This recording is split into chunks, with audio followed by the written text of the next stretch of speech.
My mother-in-law always complains about my gifts, so I stopped giving her any. I'm not getting my partner's side of the family anything for Christmas, and his mom is furious, and I'm enjoying the drama. My partner, 24 male, and I, 23 male, have been together for 3 years. For the first 2 years, we went to his family's house for Christmas. Me and his mom didn't hit it off well when we met. I'm not sure what happened, but she immediately didn't like me. We didn't see her much after the first meeting, though, so I never really had a chance to make it up to her until Christmas. I didn't know her well, so I found what I thought was a pretty minimalist necklace with green agate. It was just the right shade to be what my partner said was her favorite color. I thought she liked it at first until later on in the year after I met up with his family and saw her niece wearing it. I asked where she got it from, and she told me my partner's mom was just going to throw it away. I was a little pissed, but didn't say anything. It cost me $100, which isn't super expensive for some people. It's expensive for me. But as someone who lives paycheck to paycheck, it kind of sucked. My partner asked his mom why she wanted to throw it away, and she said she just wouldn't have worn it. Fine, whatever, maybe I got her style wrong. It was her gift, and she could do what she wanted with it, I guess. She gave me an Iron Maiden shirt that year that was way too small, and an odd choice because if you saw me, your first thought would not be metalhead. I wear overalls and a lot of cottagecore clothing because it's cute. So it's not like she put a ton of effort into my gift and was upset I didn't put in as much. So for the second Christmas, I put an effort to get to know her beforehand. I talked to her sister, my partner's auntie, and found out she grew up in the same hometown as me and she missed it a lot. But because it was a 10-hour drive away, it wasn't somewhere she could visit easily. I brought this up to her next time we met, and she and I talked about the town and started to get along more. In particular, though, she mentioned how much she missed the smell of our town. There was a macadamia farm next to a bourbon distillery that smelled really nice together because of the molasses, and the beach nearby was surrounded by eucalyptus and wattles and always smelled amazing. I had again what I thought was a great idea. I have a friend who makes candles, so I commissioned 2 custom candles, a macadamia, whiskey, and vanilla candle, and a salt, eucalyptus, and wattle candle.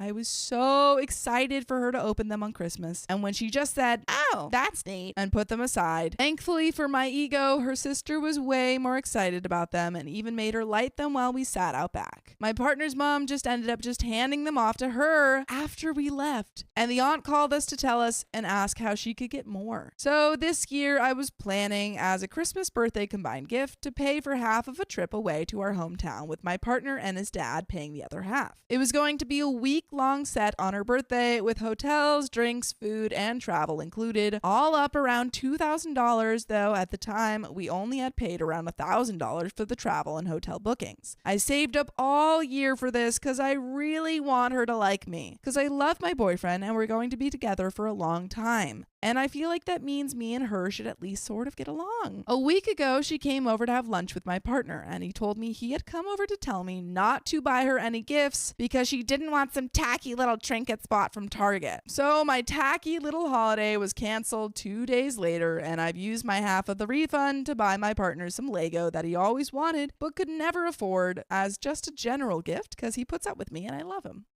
It's going to get here in a month, so I've been thinking about giving it to him as a Valentine's Day present. On Sunday, we had an early Christmas because it was the only time my partner's grandmother would be in town. When it came time for gifts, I got everyone something but her, and she looked upset when she realized but didn't say anything. She pulled my partner aside and asked why she didn't get anything, and my partner told her what her gift was going to be and that it was already refunded like she asked. She started crying, sort of. Mostly yelling and crying noises with no tears, and threw the food that was on the table on the floor and drove home alone. She's been calling us for the past 3 days trying to get me to change my mind, and no one but her mom is on her side. I'm a very petty person, and it's been genuinely fun answering her calls lately. We're having a second Christmas lunch for my partner's dad's side of the family this Sunday, and I'm definitely looking forward to it. Edit, thank you so much for the support. It actually means a lot. I do just want to quickly defend her to let you know there's no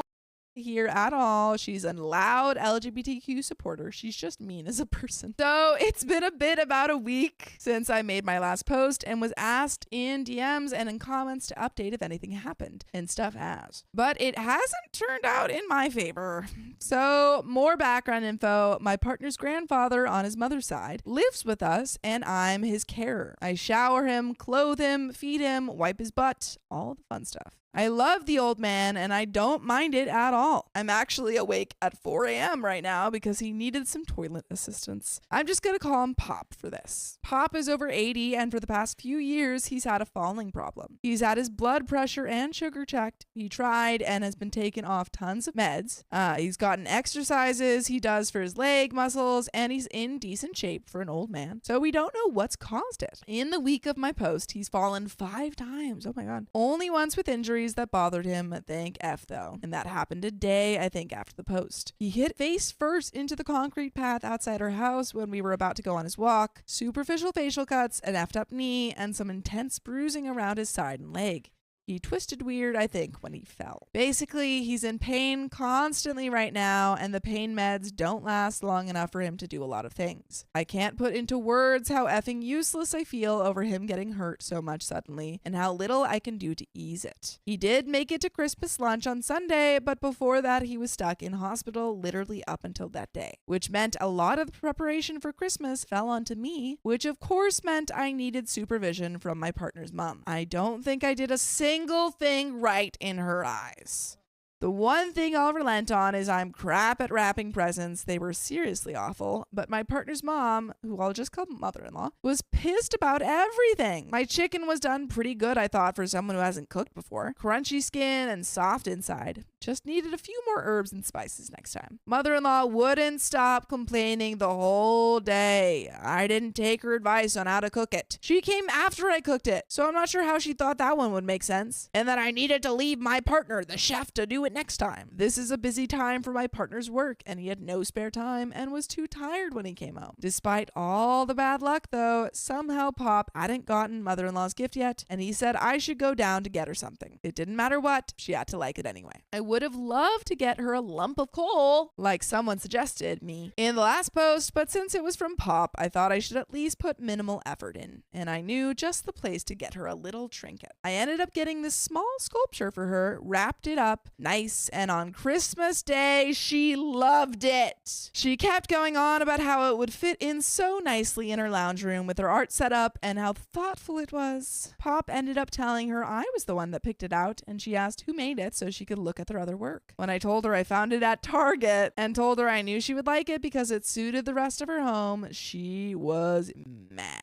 She started yelling about how I knew she wouldn't like it and that I needed to treat her with respect. My partner's uncle just laughed and told her she liked it before, so I must have done well. For the next part, I need to add the last bit of context. I'm white and my partner's family are Indigenous Australian. It's never been an issue before, but suddenly my mother-in-law yelled out question why they were letting the white boy take care of Pop. I can't remember the full sentence, but the implication was that I'm either abusing or neglecting him. Not to make this a whole lesson, but she did sort of have a point. Since caring for Pop, I've seen firsthand the negligence that comes from white nurses caring for Aboriginal elderly versus white. It's an actual problem, but her accusing me of neglecting him hurt a lot. I asked if she wanted to take up caring for him then, since she had the space in her home and also didn't work. She huffed and rolled her eyes. It was quiet for a bit until someone changed the subject, and then we left early so Pop could go lie down at home and get comfortable. Pop ended up calling mother-in-law a cow when we got home and told me to ignore her. Yesterday, however, the organization, his carers, they shower him every other day and clean the house on Wednesday, someone to look around and asked me to leave for a bit to talk to Pop. When I got back, she was gone and Pop told me I had been reported to them for elderly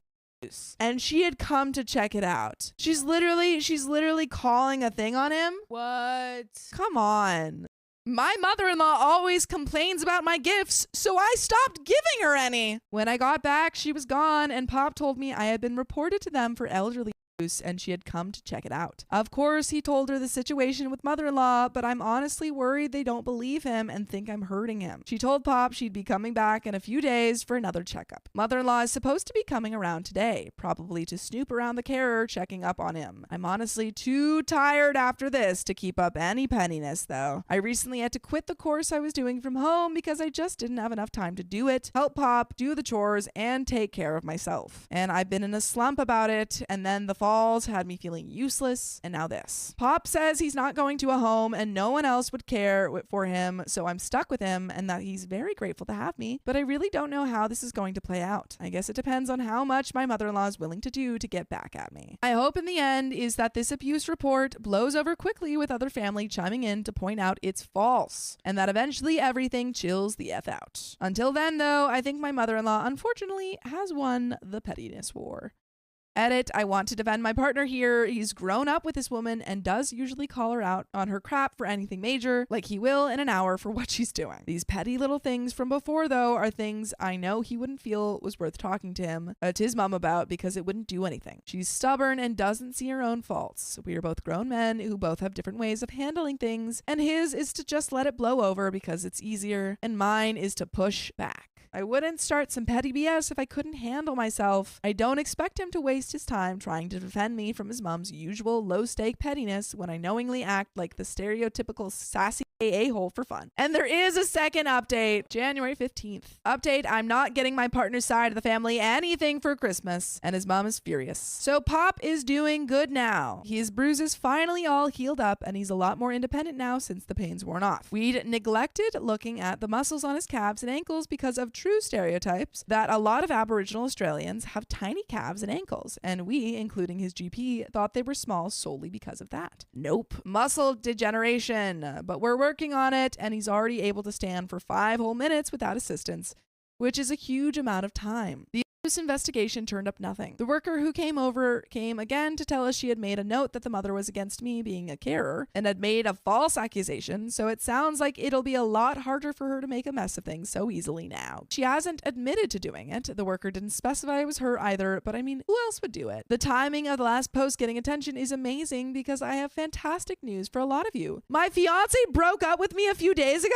I had asked for a break because for the past week he'd been snappy and not wanted me near him so much. So I thought it'd be a good way for me to lean on him less and for him to have space. He got upset at the idea, drove off to a mate's, and came back and told me it was a better idea to break up. He said he was sick of having no time to himself because he worked all day, and instead of relaxing when he was home, he had to hang out and talk with me every single day. Me no longer being attracted to him, he did just complain anytime I tried to flirt with him or make a move, so I stopped. Me being financially dependent on him, I currently get $600, 416 USD, per fortnight on my concession because my carer allowance isn't coming in for another 2 weeks. And most of my money came out paying for things we'd both afterpaid, so he was buying me my medication and food for us. We had agreed a week before that this was okay, that he was okay with this because once my carer payments come in, I could pay for way more stuff and the debt would be paid off by then. Me spending my money on useless stuff while we were financially unstable, I bought $100 or 69 US dollars worth of books because I hadn't had any new ones to read in months, which was 4 books. Please also note he just bought a PS5. Me being quitting my course because I'm a lazy F who doesn't want to work, just sleep all day. Remember that I quit my course to take care of his elderly grandfather who's scared to be alone and can't do much himself because of falls. Please again note the fact that he also used to be Pop's carer until he quit because everyone said he didn't work and was lazy and he was sick of people not recognizing the work he put in. All of the quotes are from the breakup messages he sent over text while he hid in his room, edited slightly for easy reading.